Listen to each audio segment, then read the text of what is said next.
Bom, agora eu queria passar a palavra aqui para o nosso amigo aí, Odir Delagostin, certo? Do Confap. Por favor, Odir.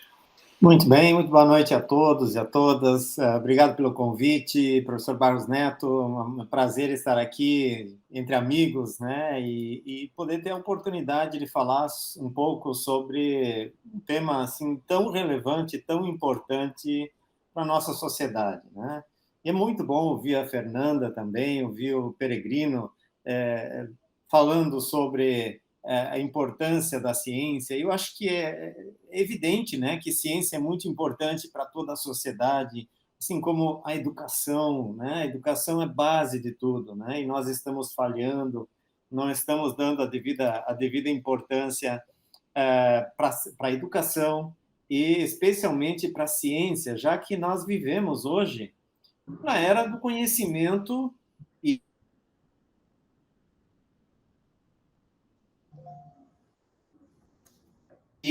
o petróleo hoje, o que realmente tem valor, que há um tempo atrás era o petróleo, hoje são dados, hoje é o conhecimento, é a informação. Esse é o novo petróleo. As empresas que mais têm valor no mundo hoje não são empresas que têm minas de qualquer coisa ou poços de petróleo, são empresas de tecnologia, tecnologia gerada a partir do conhecimento.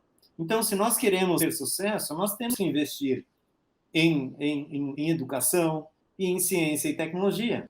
Então, eu vou aproveitar desses minutos para mostrar também alguns dados sobre financiamento da ciência e tecnologia no Brasil, que é o nosso gargalo no momento. Porque não se faz ciência assim, né? Ciência não é mágica, a ciência precisa de recursos, precisa ser apoiada financeiramente. Então, eu vou trazer alguns dados sobre o financiamento da ciência, tecnologia e inovação no Brasil e também no Ceará, já que nós estamos hoje no Ceará, né? Parte desses dados eu já publiquei nesse artigo que está publicado na revista Inovação e Desenvolvimento, mas tem alguns dados inéditos aqui que eu gerei há poucos dias. E a fonte de dados que eu utilizei são dados públicos, é o GeoCaps, são os dados abertos do CNPq, e agora eu trago também alguns dados da FINEP, né, do portal de transparências da FINEP. E aqui eu mostro como a ciência vem crescendo, melhor dizendo, a produção de conhecimento no Brasil vem crescendo, né? Graças a investimentos que houve num passado não tão distante, mas que, infelizmente, foram descontinuados. Porém, aqui essa linha mostra o crescimento do número de artigos publicados por pesquisadores brasileiros. Vejam que nós estávamos em 15 mil artigos no ano de 2000 e agora já estamos perto de 100 mil artigos, o que nos coloca e nos mantém na posição de 13º país em produção de artigos científicos em base de dados indexadas. E vejam como esse crescimento é absolutamente paralelo com o crescimento da pós-graduação. Esse é o número de mestres, mestrado profissional, mestrado acadêmico e doutores titulados ao longo dos anos. Então, nós não estamos tendo queda na produção aqui de artigos científicos em função da crise financeira, porque nós temos um contingente grande de alunos de mestrado e doutorado que seguem trabalhando e seguem produzindo aqui. Porém, a qualidade já demonstra sinais de queda, de retração, e certamente nós não vamos seguir muito tempo nesse ritmo sem financiamento da pesquisa. Hoje nós temos no país um sistema de bolsas de pós-graduação muito robusto, né? Diferente de muitos outros países, e muito bom aqui, né? Que pelo menos bolsas de pós-graduação são asseguradas.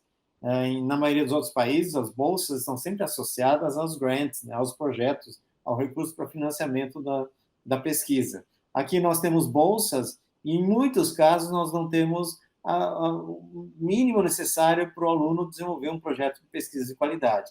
Mas o contingente, o número de bolsas que nós temos no sistema, esses são dados de 2020, é em torno de 120 mil, em torno de 60 mil de mestrado e 60 mil de doutorado.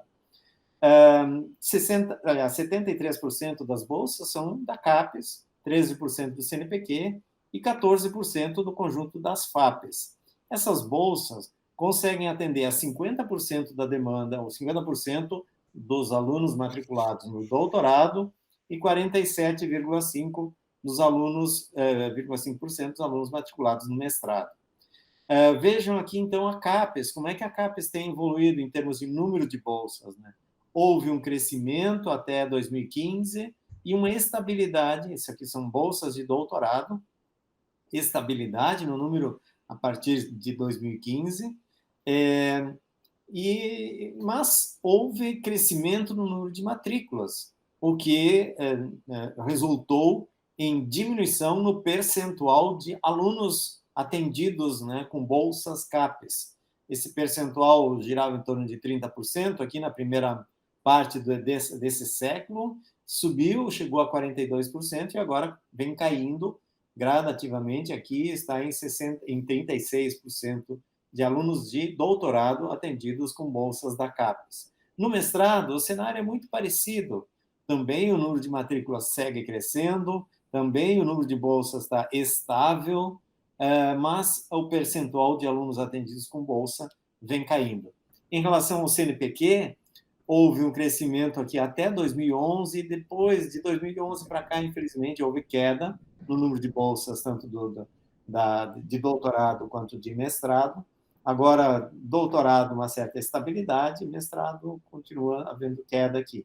Mas o que mais preocupa são esses números aqui, que são bolsas de pós-doutorado no país. E aqui inclui todas as modalidades de bolsa de pós-doutorado do país, no país do CNPq. E esse número vem caindo aqui. No ano passado, foram apenas 664 bolsas de pós-doutorado, que é o que a Fernanda estava, né, comentou, que nós estamos cometendo uma...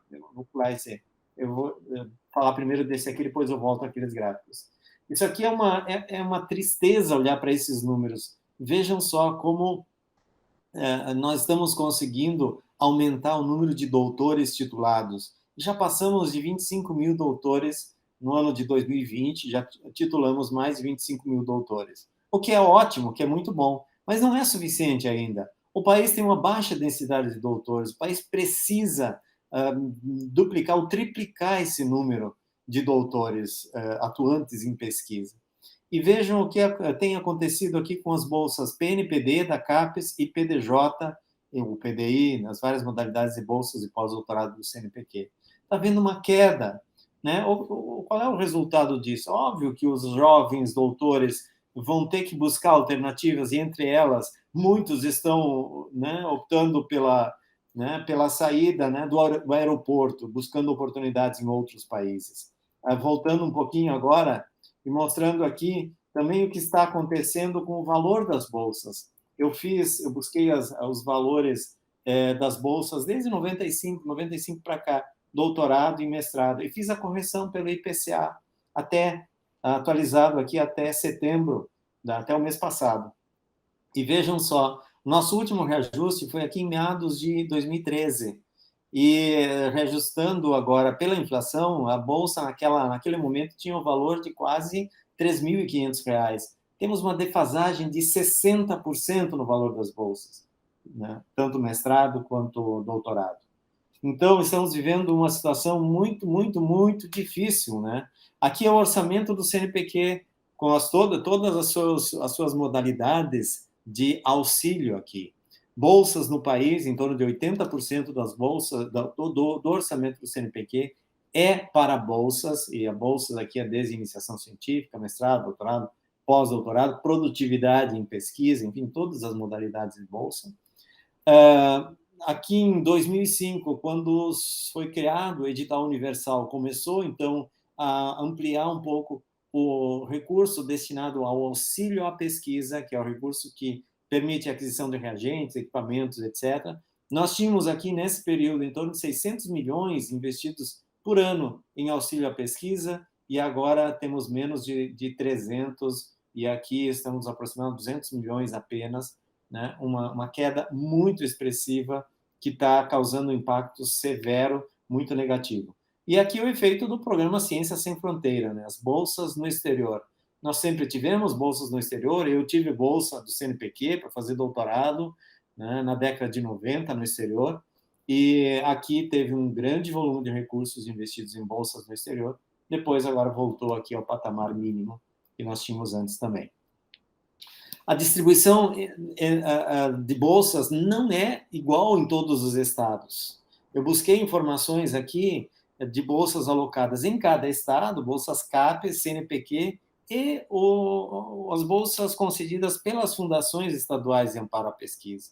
E alguns estados, então, conseguem uma cobertura, um atendimento aqui de mais de 65% dos alunos matriculados com bolsa ou da CAPES, ou do CNPq, ou da Fundação Estadual de Amparo à Pesquisa.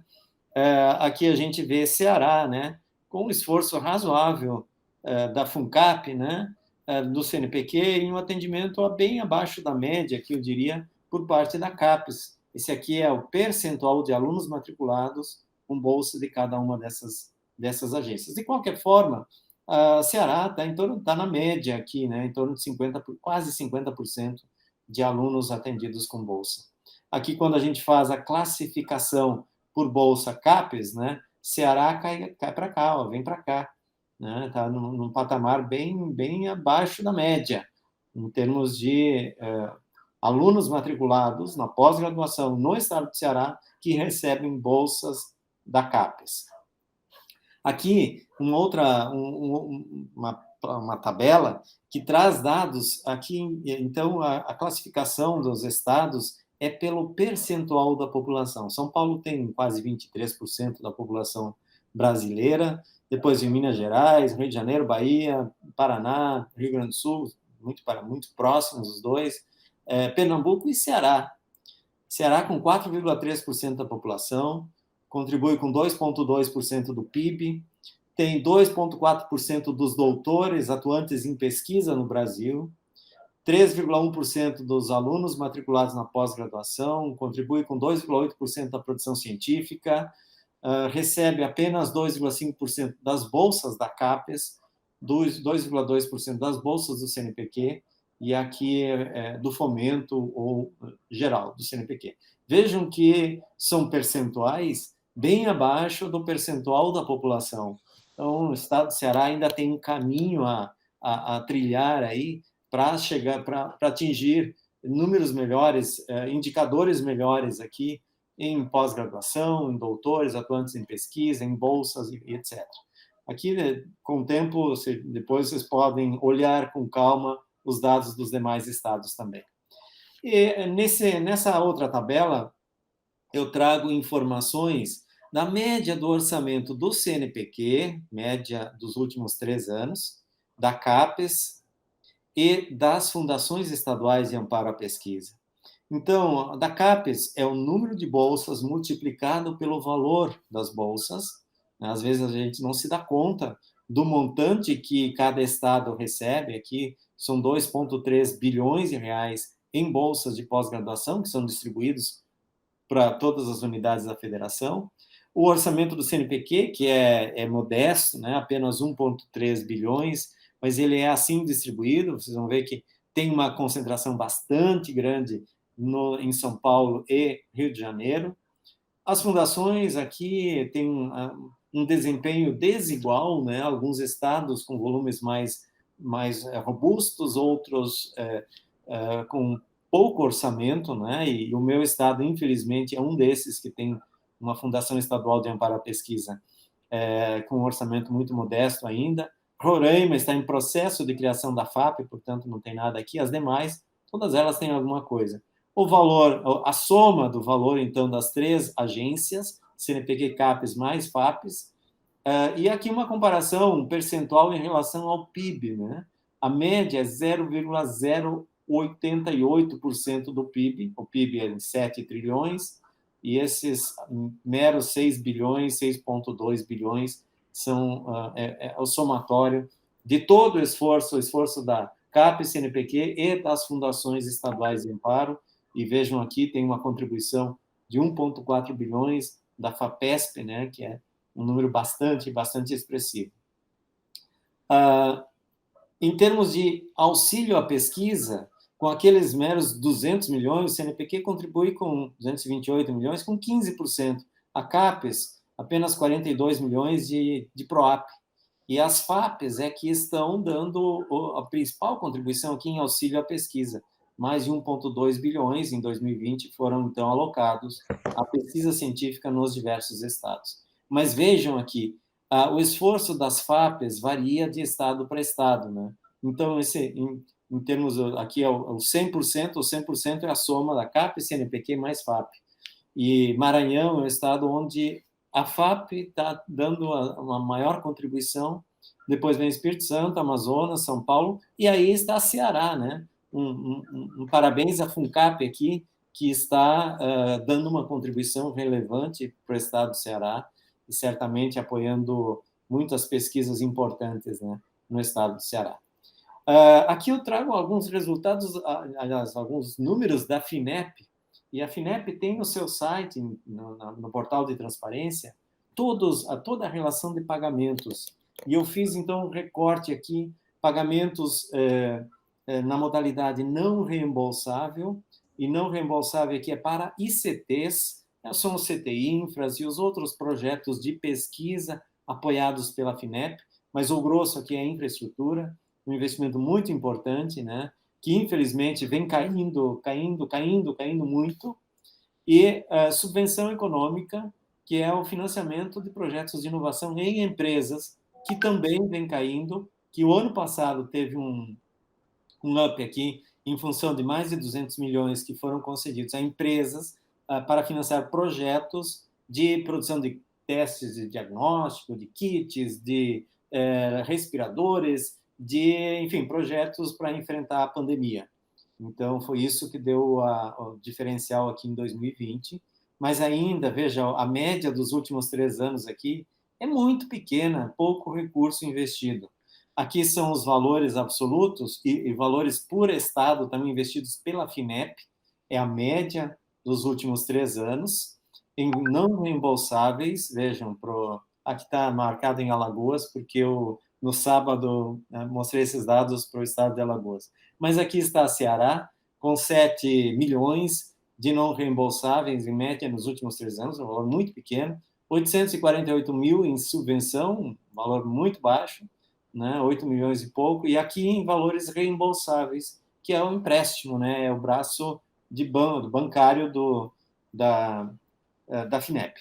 Já quase concluindo aqui, mas eu quero mostrar mais alguns dados que eu acho importante, interessante. Vejam a desigualdade que nós temos no nosso país em termos de, aqui eu posso dizer, concentração da pós-graduação em alguns estados, né? São doutores titulados por 100 mil habitantes, e nós temos desde 24 aqui no Distrito Federal, que na verdade não é um bom parâmetro de comparação, mas 21,5% no Rio Grande do Sul, e a menos de um doutor por 100 mil habitantes em Roraima, por exemplo, ou no Maranhão, e Ceará está aqui um pouquinho abaixo da média. A média são 11 doutores titulados por 100 mil habitantes. O mesmo acontece em relação a artigos publicados, e aqui por 10 mil habitantes. Vejam que há uma similaridade com o número de alunos ou de doutores titulados na pós-graduação. Rio Grande do Sul, São Paulo, Rio de Janeiro, Paraná, etc. Ceará aqui um pouco abaixo da média também. Mas vejam só, mesmo assim, esse é o último slide, o crescimento na produção científica, eu busquei esses dados agora há pouco, enquanto a gente estava falando aqui já, o crescimento da produção científica no estado do Ceará é bastante expressivo. No estado, em 2000, a publicação era de 250 artigos por ano. E em 2020 já foi quase 3 mil artigos científicos publicados por pesquisadores vinculados ao estado do Ceará, com endereço no estado do Ceará. Então, vejam, o crescimento está sendo contínuo e expressivo aqui, apesar da crise financeira. Claro, aí provavelmente a FUNCAP dando um apoio, ainda mantendo o amparo à pesquisa, o que está permitindo o avanço do conhecimento. Então, esses eram os dados que eu queria mostrar. Eu espero ter avançado muito no tempo, passei, acho que uns minutinhos aí, mas depois a gente pode conversar mais sobre isso. Vou parar por aqui, então. Muito obrigado.